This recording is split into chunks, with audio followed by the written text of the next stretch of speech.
सर्वेभ्य नमो नमः। मानव मित्र मंडल शाखा नरवाना की एस्टेट की निशुल्क कक्षाओं में आप सभी का हार्दिक अभिनंदन और स्वागत। मैं नरेश वत्स आप लोगों के लिए एस्टेट के जितने आज तक के पेपर हुए हैं उनको सोल्व करवाने की कड़ी में हिंदी का पोर्शन मैं आप लोगों के लिए सोल्व करता हूं। और आज कक्षा नहीं लग पाई, इसलिए आप लोगों के पास ये YouTube के थ्रू आपके पास वीडियो भेज रहा हूं। तो चलिए बिना समय गंवाए हम सीधे अपने सवाल पर आते हैं। तो आज मैं सोल्व करूंगा आपका एस्टेट 2019 जो आपका टीजीटी का पेपर हुआ था, यानी लेवल 2 का पेपर था, मैं उसी को सोल्व करने जा रहा हूं। और उसमें आपका 31वां सवाल, आप सभी को पता है कि 31 से आपके हिंदी का पोर्शन शुरू होता है। और 31वां सवाल था कि आपको 4 ऑप्शंस दिए गए हैं, उन 4 ऑप्शंस में से एक ऑप्शन ऐसा था जो विसर्ग संधि का नहीं है, वो छांटना था। तो चलिए एक बार मैं तिरोधान, पहला जो शब्द था वो था तिरोधान, दूसरा जो शब्द था आपका, ये पहला शब्द था, दूसरा शब्द था आपका शिरोधार्य, तीसरा जो शब्द था वो था दीपोत्सव, और चौथा जो ऑप्शन था वो था आपका रजोभाव। ये आपके 4 ऑप्शंस थे। इन 4 ऑप्शंस में से एक ऐसा ऑप्शन आपको छांटना था जो विसर्ग संधि का नहीं है। ठीक है, पहली बात मैं विसर्ग संधि के बारे में 2-3 बातें बता दूं, सिर्फ सिंपल सी कि विसर्ग के बाद जब भी स्वर या व्यंजन आता है तो इनके आने पर इस विसर्ग के अंदर परिवर्तन होना विसर्ग संधि कहलाता है।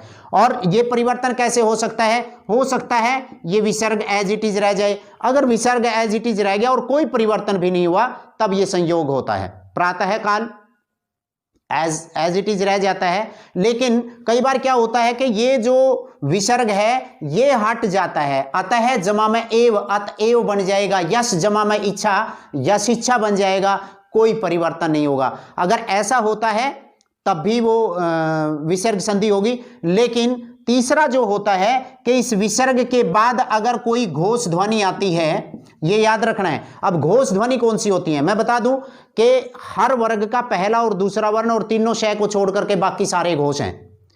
पहला और दूसरा वर्ण मतलब क ख च छ ट ठ त थ प फ, आपके 10 ये हो गए, और 3 आपकी शय से और से, मतलब शय से तीनों के तीनों को आप इन 13 को हटा दें तो बाकी सारे घोष बच गए, यानी विसर्ग के बाद अगर ये आते हैं। लेकिन ध्यान रखिएगा घोष तो आते हैं, यहां से 2 बातें बन जाती हैं।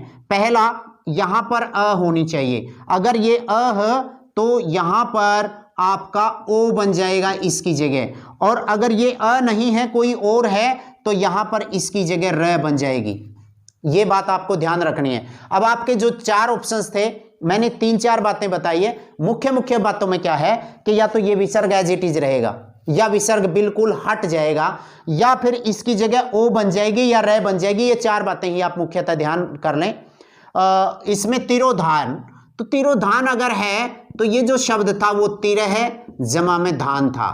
तो ध्यान दीजिए विसर्ग से पहले अ है और बाद में घोष ध्वनि है, तो इसका ओ बन जाएगा पहला, इसका मतलब ये विसर्ग संधि है। दूसरा ये था आपका शिर है, जमा में धार्य।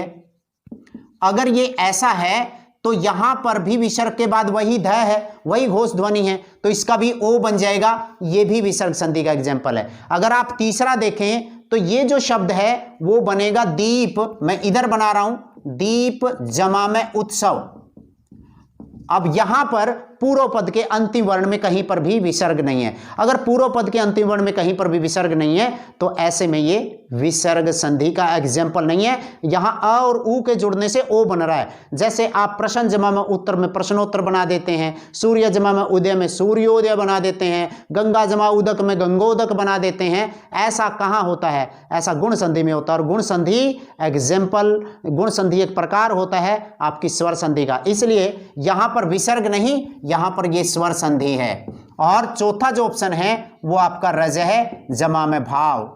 ऐसे में इसका वही अ पहले है तो इसका विसर्ग बन जाएगा, ये रजो भाव बन जाएगा। तो इसका मतलब पहला दूसरा और चौथा ऑप्शन तीनों के तीनों विसर्ग संधि के थे और तीसरा ऑप्शन आपका दीप जमा उत्सव से दीपोत्सव बन गया। तो चलिए आगे मैं दूसरे सवाल की तरफ बढ़ रहा हूं। क्लियर हो गया होगा आपका? तो इसका कौन सा जवाब आएगा? इसका आपका दीपोत्सव जवाब आएगा, जिसमें विसर्ग संधि नहीं है। आइए हम दूसरे सवाल की तरफ बढ़ते हैं। दूसरा जो सवाल था आपका 32वां, वो सवाल था हेमंत को खीर अच्छी लगती है। ध्यान दीजिए, हेमंत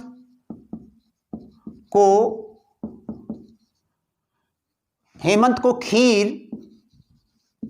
अच्छी लगती है। ये आपकी एक सेंटेंस है, एक वाक्य है, और इस वाक्य में आपको छांटना है कि जो ये को है ये कौन सा कारक है। मैं एक बात बता दूं, को जो होता है वो कर्म कारक में भी होता है और वो संप्रदान में भी होता है, ये तो आप सभी को पता है। लेकिन कैसे पता लगाएं कि ये संप्रदान है या कर्म है, कैसे पता लगाएं? तो इसको एक मैं छोटा सा एक एग्जांपल आपको बता देता हूं। मान लिया मैं किसी का नाम लिख देता हूं, भाई सुरेश गाय को बांधता है। समझ लें इसको, गाय को बांधता है एक एग्जांपल है। दूसरा, सुरेश गाय को भूसा डालता है। अब ये दो आपके सामने मैंने एग्जांपल लिख दिए हैं, मैं आऊंगा उसी के ऊपर, धीरज रखिए। यहां गाय को अंडरलाइन कर दिया और यहां पर भी गाय को अंडरलाइन कर दिया। आपको क्या लगता है कि किस में संप्रदान है और किसके अंदर कर्म है? यस। तो आपको क्या करना है, देखो आपको सारे विभक्ति चिन्ह याद होनी चाहिए। कर्ता ने, कर्म को, करण से के द्वारा, और संप्रदान पे मैं आ रहा हूं। संप्रदान ये कोर के लिए होता है, कोर के लिए होता है। आपको क्या करना है कि जहां पर भी संप्रदान होगा उसके जगह आप के लिए फिट करके देखो, मतलब को हटा दो, उसकी जगह के लिए फिट करके देखो। अगर उस सेंटेंस का अर्थ, अगर उस सेंटेंस की सेंस बिगड़ गई तो इसका मतलब वहां पर आपका संप्रदान नहीं है। अगर वहां पर के लिए लगाने के बाद भी आपका एज इट इज अर्थ रह गया, मतलब उसकी सेंस नहीं बिगड़ी, तो समझ लेना वहां पर संप्रदान है। ठीक है, आपसे सवाल ही ऐसे किए जा रहे हैं पिछले 2-3 पेपर्स में। एक बार मैं बता देता हूं। मान लिया इसी में है सुरेश गाय को बांधता है। अब आप इस को की जगह सुरेश गाय के लिए बांधता है, सेंस बिगड़ गई। अगर आप यहां देखिए सुरेश गाय के लिए भूसा डालता है, इसका मतलब वैसे तो 2 कर्म माने जाते हैं इसमें, तो भाई गाय एक कर्म है, दूसरा भूसा है। तो जो पहला कर्म होता है, जो सजीव कर्म होता है, मतलब मुख्य कर्म ये होता है, ये ध्यान दीजिएगा, यही कर्म है इसमें भूसा। और ये जो है, जो कारक अगर पूछा जाता है तो ये आपका संप्रदान कारक है। तो ऐसा ही ये एग्जाम्पल था, हेमंत को खीर अच्छी लगती है। हेमंत के लिए अगर आप खीर दोगे ना तो वो उसको अच्छी लगेगी। हालांकि पूरी तरह से सेंस नहीं बन रही है, लेकिन बिगड़ भी नहीं रही है। तो आपका ये बड़ा टिपिकल सा एग्जाम्पल दिया हुआ था कि यहां पर आपका कर्म नहीं था। बहुत सारे तो यही कह देते हैं कि सर करता है ये तो हेमंत करता नहीं है यहां। तो यहां पर जो को है वो आपका संप्रदान कारक था भाई। तो इसका मतलब ये दूसरा आपको समझ में आ गया होगा। तो इसका तीसरा ऑप्शन आपका ठीक हो गया। और उसके बाद अगला पेपर में, किसी तीसरे पेपर में मैं करवा भी चुका हूं कि बहुवचन आपने बनाना था। यहां आपका हेमंत को संप्रदान कारक था।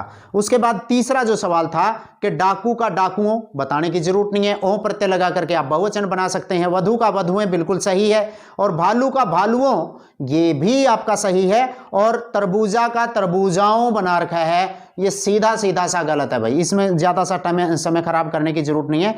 वार्तनिक दृष्टि से अशुद्ध विकल्प आपने छांटना है भाई। वर्तनी की दृष्टि से यानी शुद्ध अशुद्ध में कौन सा सही है और कौन सा गलत है।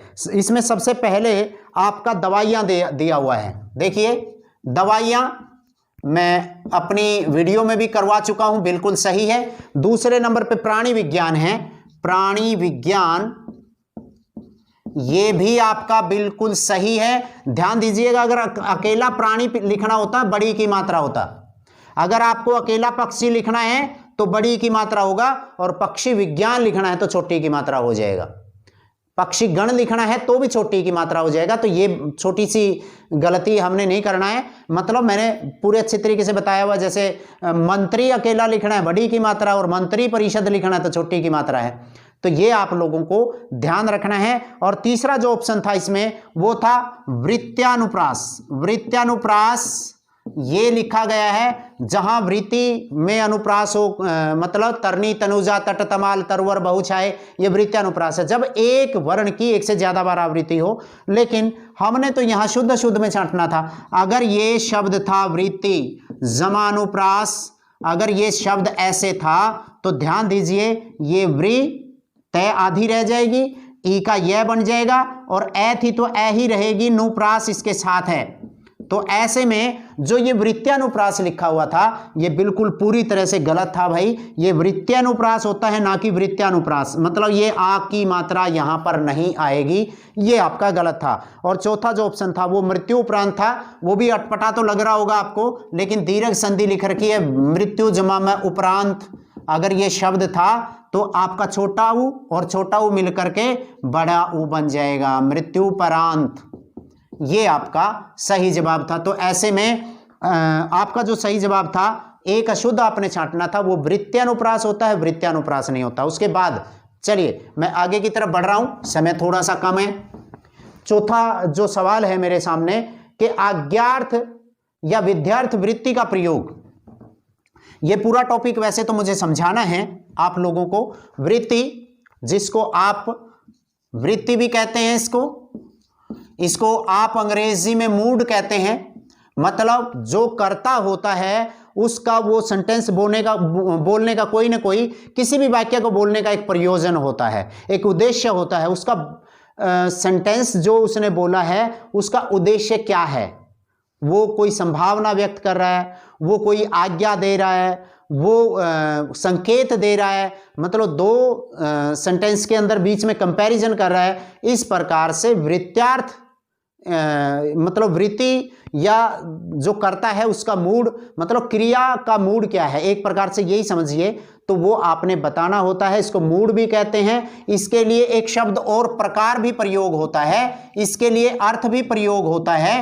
तो ये वृत्ति, प्रकार या अर्थ ये आम तौर पे मुख्य है। जो एनसीईआरटी की जो हिंदी ग्रामर है उसके अंदर ये 3 प्रकार की ही बता रखी है। लेकिन मैं फिलहाल आपके सामने जो 4 ऑप्शंस है, अगर आपको वृत्ति समझनी है तो इसके लिए आपको क्या करना होगा, अर्थ के आधार पर वाक्यों को याद करना होगा। जैसे विधानवाचक वाक्य कौन से होते हैं, मतलब जो आप अंग्रेजी में करते हैं ना कि ये असर्टिव सेंटेंस है, ये इंपेरेटिव सेंटेंस है, ये एक्सक्लामेटरी सेंटेंस है, वो एक बार आप याद कर लीजिए, ये चीजें आपको क्लियर हो जाएंगी। तो इसका मतलब बहुत सारे लोग इसको 8 प्रकार के, 9 प्रकार के, 10 प्रकार के बोलते हैं। लेकिन फिलहाल आपने ये करना है कि 4 सेंटेंस दे रखे हैं, इसमें आज्ञार्थ, ये केवल आज्ञा नहीं होती, ये ध्यान देना है। इसमें अनुमति भी होती है, इसमें आज्ञा भी होती है, इसमें आदेश भी होता है। तो मतलब बहुत सारी चीजें होती हैं। तो आपके सामने 4 सेंटेंस है, उसमें आपको कहाँ लगता है कि इस सेंटेंस के अंदर आज्ञा दे रखी है, या किसी को अनुमति दे रखी है, या किसी को कोई सलाह दे रखी है, तो वो आपको अलग से निकालना है। तो तुम अगर कहते तो मैं जरूर ऐसा करती, ये संकेतार्थ वाक्य है। मतलब कंपैरिजन दो, जहां पर भी आपको कंडीशन जहां पर भी रख दी, तो जो हेतु मद वाले हैं ना, वो आपके संकेतार्थ है। मतलब ये आज्ञार्थ नहीं है। सभी को अपरिग्रह की भावना रखनी चाहिए, ये एक सलाह है, ये आज्ञा है। और नेता को चाहिए कि वह समूह के प्रत्येक व्यक्ति का सम्मान करे, ये नेता को चाहिए, ये भी आपका सही नहीं है। और मैं चाहता हूं कि तुम भले इंसान बनो, ये आपका ऑप्टेटिव सेंटेंस है भाई, ये इच्छार्थ है, इच्छा है, ना कि ये आज्ञा। तो आज्ञार्थ में आपका दूसरा जो है, सभी को अपरिग्रह की भावना रखनी चाहिए, ये एक प्रकार की सभी को सलाह टाइप की एक प्रकार की आज्ञा ही है। तो इसका मतलब ये आपने ठीक करना था। मैं इस तरह के सेंटेंस को इस पे नहीं लिख रहा हूं, समय थोड़ा ज्यादा लग रहा है। उसके बाद अगला है, निम्नलिखित में से प्रत्यय की दृष्टि से असंगत विकल्प छांटिए। प्रत्यय की दृष्टि से आपको असंगत विकल्प छांटना है कि किसमें सही प्रत्यय नहीं लगा हुआ है। सबसे पहले विचारण जमा में ई है, पहला जो है विचारण जमा में ई प्रत्यय लगा रखा है इसने, तो ये कह रखा है कि इससे विचारणीय बन जाएगा। बिल्कुल गलत है। अनियर प्रत्यय है जो संस्कृत का है, अनिय प्रत्यय तो लगाता तो विचारणीय बन जाता है, ई प्रत्यय से थोड़ा विचारणीय बनेगा। दूसरा जो है इसमें दृश्य जमा में तव्य, आप लोगों के पास क्वेश्चन पेपर भेजा हुआ है, मैं एक बार बाद में इसके साथ भी इसको अटैच कर दूंगा, दोबारा से देखना पड़े तो आप देख लेना। तो ये आपका दृष्टव्य, जी हाँ, दृश्य जमा में तव्य से दृष्टव्य बन जाएगा, ठीक है। वृषणी जमा में ए वार्षण्य बन जाएगा, वृषणी कुल में जो पैदा हुआ है उसको वार्षण्य कहते हैं। और ये आपका प्रत्यय भी है, तो ये तद्धित प्रत्यय है, और तद्धित प्रत्यय में भी आपको पता होना चाहिए ये कौन सा बनना चाहिए, ये आपका अपत्यवाचक प्रत्यय बनेगा। अपत्यय मतलब संतानवाचक। उसके बाद वाल्मीकि, वाल्मीकि जमा में ई वाल्मीकि, ये भी आपका सही है। तो उसके बाद अगला, निम्नलिखित में से द्वंद्व समास का एग्जाम्पल कौन सा नहीं है। 4 एग्जाम्पल दिए हुए हैं। द्वंद्व समास का एग्जाम्पल जो नहीं है, मैं एक बार वो चारों लिख रहा हूं। पहला है भक्षाभक्षय। भाई ये जो शब्द है भक्षाभक्षय, यस। दूसरा है आपका कृष्णार्जुन, कृष्णार्जुन। और तीसरा जो ऑप्शन है भाई वो है रुद्रप्रिया, रुद्रप्रिया। और चौथा जो ऑप्शन है आपका वो है उचितानुचित, उचितानुचित। भाई बिल्कुल क्लियर तौर पे 3 के अंदर द्वंद्व समास है। ये भक्षय, भक्षय का मतलब जो खाने योग्य चीजें होती हैं, और ये अभक्षय जो खाने योग्य नहीं है। ये कृष्ण है, ये अर्जुन है, दोनों पद प्रधान है। भक्ष्य और अभक्ष्य दोनों के दोनों प्रधान है। यहां उचित और अनुचित दीर्घ संधि कर रखी है, इसमें भी दीर्घ संधि कर रखी है, इसमें भी दीर्घ संधि कर रखी है, संधि कर रखी है, लेकिन इसके साथ साथ इसमें समास है भक्ष्य अभक्ष्य, खाने योग्य बिना खाने योग्य। कृष्ण अर्जुन, कृष्ण और अर्जुन, भक्ष्य और अभक्ष्य, उचित और अनुचित अलग अलग कर देना। ये रुद्र भगवान शिव का नाम है और उनकी प्रिया, ये अलग अलग हैं। मतलब रुद्र और प्रिया, रुद्र की प्रिया, आप इसको तत्पुरुष समास का एग्जाम्पल मान करके चलेंगे। तो इसके बाद में अगला जो सवाल है क्लियर हो गया होगा, यानी आपका जो ये ऑप्शन है ये सही है। आप अपने आप मिलाते रहिएगा, इसका ऑप्शन भी मैं साथ ही साथ देता रहूंगा। उसके बाद चलिए मैं थोड़ा सा जल्दी में भी हूं। अगला जो है स्त्रीलिंग पुल्लिंग की दृष्टि से अनुचित विकल्प छांटना है। स्त्रीलिंग पुल्लिंग आप 3री क्लास से 4थी क्लास से पढ़ते आ रहे हैं, लेकिन थोड़े से टिपिकल दिए हुए हैं। पहला है, मैं लिख नहीं रहा हूं, कूंजड़ा कुंजड़िन, बिल्कुल सही है। दूसरा है धोबी धोबिन, ये भी सही है। और पापी पापिन, ये भी सही है। और तीतर तीतरिन, ये गलत है भाई। तो इसका मतलब आपको इसमें ज़्यादा समय गंवाने की जरूरत नहीं है। किस विकल्प में आ उपसर्ग का उपयोग हुआ है? 4 ऑप्शन है, एक बार बता देता हूं। आत्यंतिक शब्द है, आत्यंतिक। एक, ये समझने की जरूरत है, आप लोगों के सामने 2-2 उपसर्ग वाले शब्द बार बार आ रहे हैं। दूसरा जो शब्द है आतिथ्य, आतिथ्य। तीसरा जो शब्द है आपका वो है आख्यायिका। और चौथा जो ऑप्शन है वो है आधिपत्य। लग तो रहा है सभी के अंदर आ है, आप तो इन्हीं को सभी को वो कर दोगे, लेकिन ये जो पहला जो है वो अति उपसर्ग है, अति। और उसके बाद अंत एक शब्द है, मतलब और इक प्रत्यय है, तो इसका मतलब आत्यंतिक बन जाएगा। यहां पर ये शब्द जो है अतिथि शब्द है, इसके साथ यह प्रत्यय है, शायद पहला जो शब्द है यस। और तीसरा जो है ये, चौथा बता देता हूं, ये अधिपत्य शब्द है। अधिपत्य मतलब अधिपति शब्द है ओरिजिनल तो, और इसके साथ यह प्रत्यय जहां पर भी लग जाता है तो पूर्व जो पद है इनके अंतर्गत आ का दीर्घीकरण हो जाता है। आ अपने आप आ जाएगा, ये आधिपत्य बन जाएगा, ये आतिथ्य बन जाएगा, आ बन जाएगा, ये आत्यंतिक बन जाएगा। मतलब यहां पर अति से आ बन जाएगा और यहां पर जो है आ ख्याई का शब्द होता है, आख्यायी का। इसका मतलब ये ऑप्शन आपका बिल्कुल सही है। उसके बाद आपको विलोम की दृष्टि से बेमेल छांटना है। आर्य का उल्टा अनार्य होता है, बिल्कुल सही है, जिससे बाद में अनाड़ी बना है जिसका तद्भव। और उर्वर का उल्टा अन उर्वर बना है, अन उपसर्ग लगा करके। जैसे ही आर्य के साथ अन उपसर्ग लगा करके अन आर्य बनाते हैं, अनार्य बना दिया विलोम, उसी प्रकार उर्वर का विपरीतार्थक जो है वो आपका अन उर्वर बन जाएगा। क्लियर है। उसके बाद तीसरा है ऐच्छिक, किसी चीज की इच्छा हो कर दो मतलब। और दूसरा अनिवार्य, एक अनिवार्य विषय होता है, एक ऐच्छिक विषय होता है, ये भी आप लोगों के लिए सही है।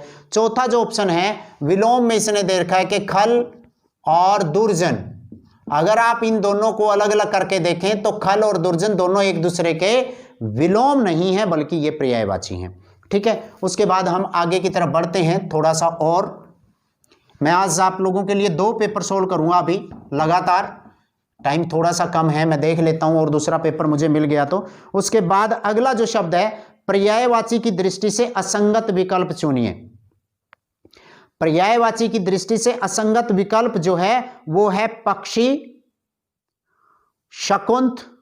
मतलब पक्षी को शकुंत कहते हैं, शकुंतला जो है वो पक्षी से ही बनी है। मतलब जो है वो कहीं ना कहीं शकुंत के साथ जुड़ा हुआ शब्द है, शकुंतला। तो अगला जो शब्द है द्विज। द्वि का मतलब होता है 2, ये देख लें द्वि। और ज का मतलब होता है पैदा, जो 2 बार पैदा होता है वो सारे के सारे द्विज कहलाते हैं। जैसे पक्षी एक बार पैदा होता है अंडे में और उसके बाद फिर उसका दूसरा जन्म अंडे से बाहर निकलने में होता है, इसलिए पक्षी को द्विज कहा जाता है। ये ध्यान रख लें आप। अगर आप ये कहें और द्विज किसको कहा जाता है भाई, और ब्राह्मण को भी द्विज कहा जाता है, क्योंकि वो कहते हैं कि जनेऊ धारण करने के बाद उसका दूसरा जन्म माना जाता है। तो द्विज जो है जो 2 बार जन्म लेता है उसको सभी को द्विज कहा जाता है। तो यहाँ पर द्विज पक्षी का पर्यायवाची है। नभचर, नभ में जो विचरण करता है तो उसको भी पक्षी कहा जाता है, ये बिल्कुल सही है। बैल के पर्यायवाची हैं ऋषभ, बिल्कुल सही है, ऋषभ बैल को ही कहते हैं। वृषभ ये भी बैल का नाम है, बलिवर्द भी बैल का नाम है। अक्षधर जो अक्ष का मतलब धुरी होता है और धुरे को जो धारण करता है उसको भी बैल ही कहा जाता है, ये भी सही है।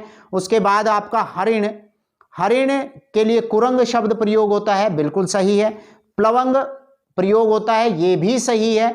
और सारंग हरिण के लिए प्रयोग होता है। वैसे तो सारंग बहुत चीज़ों के लिए, कपूर के लिए, शेर के लिए, मोर के लिए, बहुत सारे उनके लिए प्रयोग होता है, लेकिन हरिण के लिए भी प्रयोग होता है। ये तीनों सही हैं। वेद के लिए आम नाय प्रयोग होता है, बिल्कुल सही है, लेकिन ना आगम ना आकर, ये वेद के लिए प्रयोग नहीं होते। तो आपका सी ऑप्शन जो है वो आपका सही था कि जो पर्यायवाची की दृष्टि से असंगत नहीं है। सीधे सवाल नहीं पूछे जा रहे भाई, ज्यादातर सवाल आप लोगों से असंगत वाले पूछे जा रहे हैं। इसका मतलब 3 एक जैसे हैं, चौथा ऑप्शन आप लोगों से पूछा जा रहा है। उसके बाद आपको भाववाच्य वाला विकल्प बताना है। 4 ऑप्शन दिए हुए हैं, उनमें से आपको भाववाच्य बताना है। देखिए आपके 3 प्रकार के वाक्य हैं, कर्तृ, कर्म और भाव। मैं मोटी मोटी सी पहचान आप लोगों के लिए बता देता हूं कि जो कर्तृवाच्य होता है उसको छोड़ करके कर्म में से या के द्वारा लगेगा, और इसमें भी से या के द्वारा आता है। ये ध्यान दें, मतलब करण कारक का प्रयोग होता है। तो इसका मतलब इसमें तो होता नहीं, ये तो जिसमें से या के द्वारा की सेंस भी नहीं है। मतलब कई बार सेंस भी देखनी होती है। मान लिया हिंदी भारत में बोली जाती है तो बोलने वाला भी तो होगा कोई, भारत के लोगों द्वारा बोली जाती है। मतलब ये आपको मैं मोटी सी बातें बता रहा हूं, इसकी गहराई में नहीं जा रहा हूं। आपको अगर एकदम से सीधा भी मतलब बताना पड़े तो जिसमें से या के द्वारा नहीं लगा हुआ है, से या के द्वारा नहीं लगा हुआ, इसका मतलब वो तो कर्तृ है। फिर आपको मतलब से या के द्वारा जिसमें लगा हुआ है, इसका मतलब या तो वो रह गया कर्म या रह गया भाव। अगर कर्म या भाव रह गया तो ऐसे में आप क्या करोगे कि भाव के अंतर्गत इसमें कर्म नहीं होता, और कर्म ढूंढना है तो उसके साथ को लगा करके देखिए। ठीक है, भाव में मतलब मैं यूं कहूं कि वह पेड़ देख रहा है, वह पेड़ को देख रहा है, वहां तो ठीक है, मतलब सीधा है, और यानी उसके द्वारा ये काम किया जा रहा है, तो वो काम जो है वो कर्म हो ही गया। ठीक है, तो ऐसे में आपका भाववाच्य में ये को लगा करके देख लीजिएगा। मुझसे चला नहीं जाता, उससे खाया नहीं जाता, उससे पिया नहीं जाता, कहाँ है कर्म इसमें? उससे से के द्वारा तो उसमें आ ही गया। अब ऐसे आपके 4 सेंटेंस हैं। नानी द्वारा, द्वारा आ गया तो इसका मतलब या तो ये भाव है या कर्म है। कृति का तो गया काम। नानी द्वारा कहानी सुनाई गई, कहानी इसके अंतर्गत कर्म है। नानी के द्वारा कहानी को सुनाया गया, मतलब कहानी जो है वो कर्म है, और द्वारा से के लग गया तो इसका मतलब ये आपका कर्म कारक का था। लेकिन दूसरा जो इसमें दे रखा है, गर्मियों में रोज नहाया जाता है, किसके द्वारा? लोगों के द्वारा, बच्चों के द्वारा। कोई तो है, कोई करता तो है जो नहाता है, इसका मतलब वो अंडरस्टूड है, उस सेंटेंस के अंदर नहाने वाला करता कोई और है। ऐसे में गर्मियों में रोज नहाया जाता है, किसके द्वारा? सीधा नहीं दे रखा, लेकिन आपसे पूछा गया है, तो नहाना जो क्रिया है वो अकर्मक तो है ही, तो ऐसे में यही भाववाचक का संख्या बनेगा। भारत द्वारा नया उपग्रह छोड़ा गया, ये भी द्वारा लग गया, ये लेकिन उपग्रह जो है वो कर्म है। तो शुरू में है कोहली ने शतक लगाया, इसमें तो सीधा सीधा सा मतलब है कि ये कृतवाच्य है। तो आपका दूसरा जो ऑप्शन था आप अपनी उसके साथ मिलाएंगे तो आपको क्लियर हो जाएगा। उसके बाद निम्नलिखित में से किस विकल्प में कम शब्द का विशेषणीय प्रयोग नहीं हुआ?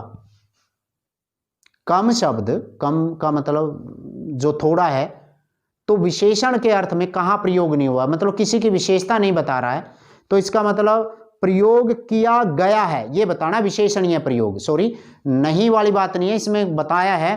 तो गर्मियों में कम खाना चाहिए, यहाँ भाई कम खाना चाहिए, यहाँ पर तो कर्म है ही नहीं, इसका मतलब विशेषण का तो मतलब है ही नहीं। आज उसने कम खाना खाया, खाने की विशेषता है कि वो कम था, वो ज़्यादा था, मतलब वो परिमाण था, नाप तोल था, और वो कम था, तो इसका मतलब वो निश्चित तो नहीं था, अनिश्चित परिमाणवाचक विशेषण हो गया। और यहाँ पर कम जो है वो विशेषणीय ही प्रयोग है। तीसरे में कम ही हम पढ़ पाते हैं, यहाँ पर किसी की विशेषता नहीं बता रहा है। कम बोलना ही श्रेयकर है, यहाँ पर भी नहीं बता रहा है। तो वीडियो थोड़ी सी लंबी खींच रही है, इसलिए मैं थोड़ा जल्दी में ख़त्म कर रहा हूँ। किस वाक्य में निपात का, किस वाक्य में निपात का प्रयोग हुआ है? मैंने बताया है आपको कि विकारी और अविकारी 2 प्रकार के शब्द होते हैं। विकारी संज्ञा, सर्वनाम, क्रिया और विशेषण होते हैं, और अविकारी में संबंध बोधक, समुच्चय बोधक, विस्मयादि बोधक और क्रिया विशेषण, ये 4 आते हैं, और 5वां इसमें निपात आता है। जब हम अपनी बात को स्पष्ट करने के लिए कोई जोर दे करके कोई बात कहते हैं, जैसे मैं भी जाऊंगा, यहाँ भी जो है वो निपात है कि वह ही कर सकता है, वो ही जो है वो ही निपात है। तो इस 4 वाक्य दिए हुए हैं, इनमें आपने वो भी, ही, मतलब ये आपने छांटने हैं कि कहाँ पर है जो अपनी बात को स्पष्ट करने के लिए इसने प्रयोग कर रखा है। तो यहाँ पर राम और श्याम दिन भर से खेल रहे हैं, इसमें कोई आया ही नहीं है ऐसा शब्द। कविता आज दिल्ली जा रही है, यहाँ पर भी नहीं है। तुम आज दिन भर सोते ही रहोगे, क्लियर तौर पे ये ही जो है वो निपात का प्रयोग हुआ है। दुर्घटना क्यों हुई और कैसे हुई, 45वां अंतिम सवाल है, दुर्घटना क्यों हुई और कैसे हुई। तो यहां पर आप लोगों को बताना है दुर्घटना क्यों हुई और कैसे हुई। कैसे हुई, घटना कैसे हुई, क्रिया कैसे हुई, उसका एक प्रकार का ढंग बता रखा है। और जब ढंग बताया जाता है तो वो रीति होती है, वो तरीका होता है, तो रीतिवाचक क्रिया विशेषण है, इसमें तीसरा ऑप्शन है। इस प्रकार से आपके मैंने एक बार आधे घंटे में ये 30 सवाल करवाए हैं, थोड़ा सा टाइम ज़्यादा लग गया, लेकिन उम्मीद करता हूँ ये आपको बहुत काम आएंगे। आज के लिए इतना ही। मैं इस पेपर को भी इसके साथ कोशिश करूँगा कि एक साथ अटैच करके दूँ आपको, ताकि आपको किसी प्रकार की दिक्कत ना आए।